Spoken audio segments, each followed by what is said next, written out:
আজকে দুইজন এজাহার নামী আসামি তারা হাতে দিলে একটি হত্যা চেষ্টা মামলায় তাদেরকে বিজ্ঞ আদালতে উপস্থাপিত করা হয়।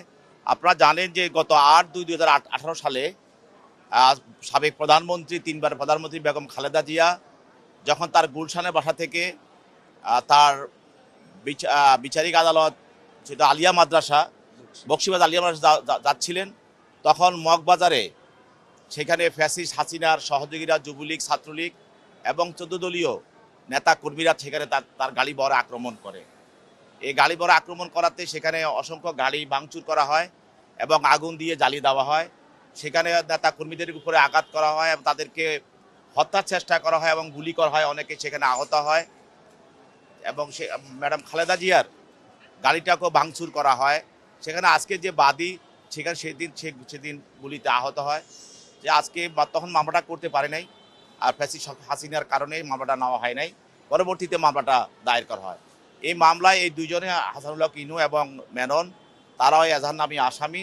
তাদের নেতাকর্মীরাও সেখানে তাদের সহযোগিতা এবং তাদের ষড়যন্ত্র এবং তাদের মদদে তারাও সেখানে উপস্থিত ছিল, তাদের সহযোগিতা ছিল সেই বিষয়। এবং সেটা একটা হত্যা চেষ্টা মামলা ছিল এবং এই হত্যা চেষ্টা মামলাটা ছিল যে দেশনেত্রী খালেদা জিয়াকে সেদিন তাকে হত্যা করার উদ্দেশ্যে তারা এই আক্রমণটা করেছিল এবং সেদিন তিনি বেঁচে যান, আল্লাহর রহমতে তিনি বেঁচে যান।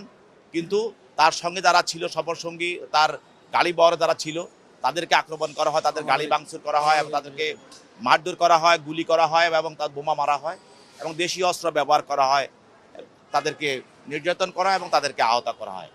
এই মামলায় তাদেরকে গ্রেপ্তার করে আদালতে উপস্থাপিত করা হয়। আর শাহবাগ থানায় একটি হত্যা মামলায় ফ্যাসিস্ট হাসিনার অন্যতম সহযোগী দীপু মনি, তাকে এই মামলা একটি হত্যা মামলা, তাকে সন্দেশ করা হয়। আর রামপুরা থানার একটি মামলায়, অপর একটি মামলা, সেটাও একটি হত্যা মামলা। এটা হলো বৈষম্যবিরোধী আন্দোলনের সময় যে ছাত্র জনতা হত্যা হয়েছিল, সেটাও একটি হত্যা মামলা। এই মামলায় হাসানুল হক ইনুকে গ্রেপ্তার দেখানো হয়।